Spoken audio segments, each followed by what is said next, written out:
Azeroth cradled only one massive continent, surrounded by the infinite raging seas. That landmass, known as Kaldorei, was home to a number of disparate races and creatures, all vying for survival amongst the savage elements of the waking world. At the dark continent's centre was a mysterious lake of incandescent energies.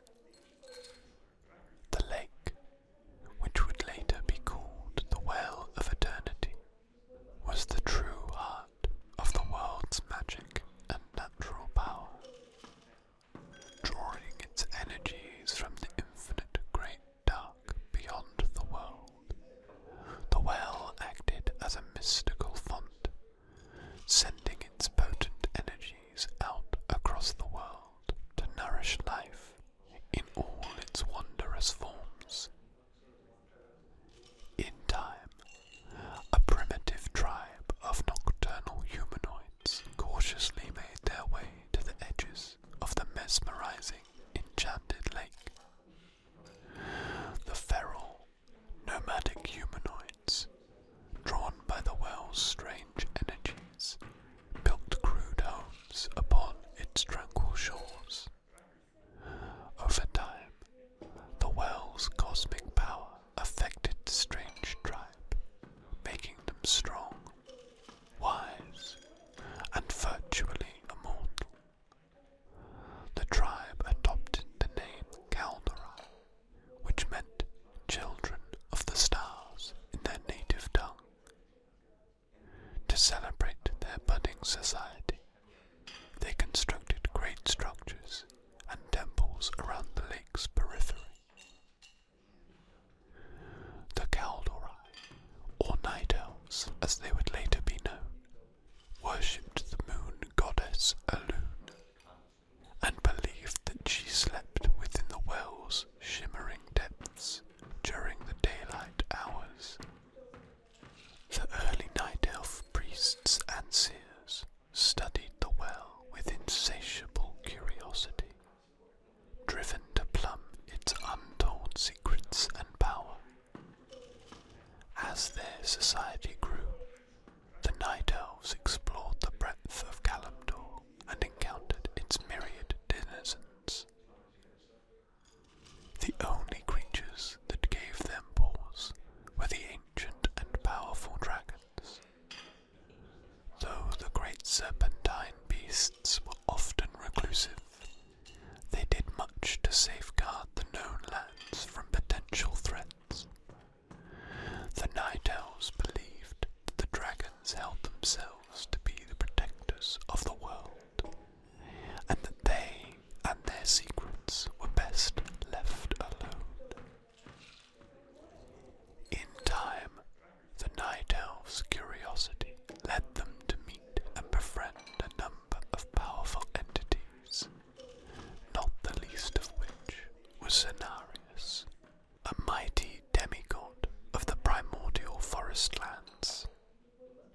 The great-hearted Cenarius grew fond of the inquisitive Night Elves and spent a great deal of time teaching them about the natural world.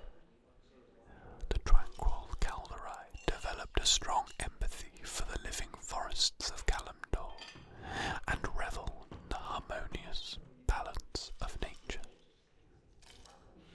Yet, as the seemingly endless ages passed, the Night Elf civilization expanded both territorially and culturally. Their temples, roads, and dwelling places stretched across the breadth of the dark continent. Azshara, the Night Elf's beautiful and gifted queen, built an immense, wondrous palace on the well's shore that housed her favourite servitors within its bejewelled halls. Her servitors, whom she called the Kaldorei, or Highborn, doted on her every command, and believed themselves to be greater than the rest of their lower caste brethren.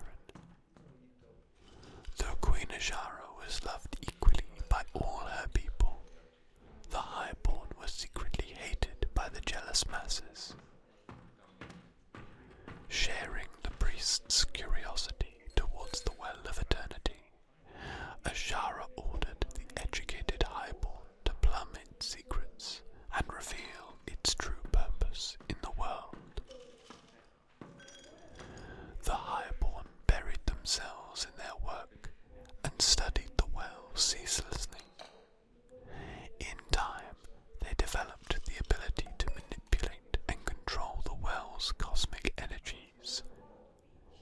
As their reckless experiments progressed, the Highborn found that they could use their newfound powers to either create or destroy at their leisure. The hapless Highborn stumbled upon primitive magic and were now resolved to devote themselves to its mastery.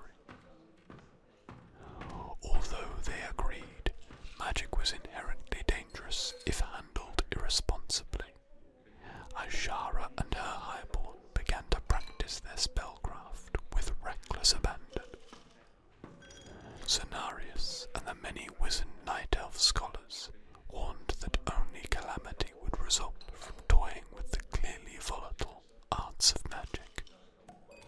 But Azshara and her followers stubbornly continued to expand their burgeoning powers. As their powers grew, a distinct change came over Azshara and the Highborn. Their haughty, aloof upper class became increasingly callous and cruel towards their fellow Night Elves. A dark, brooding pall veiled Azshara's once entrancing beauty.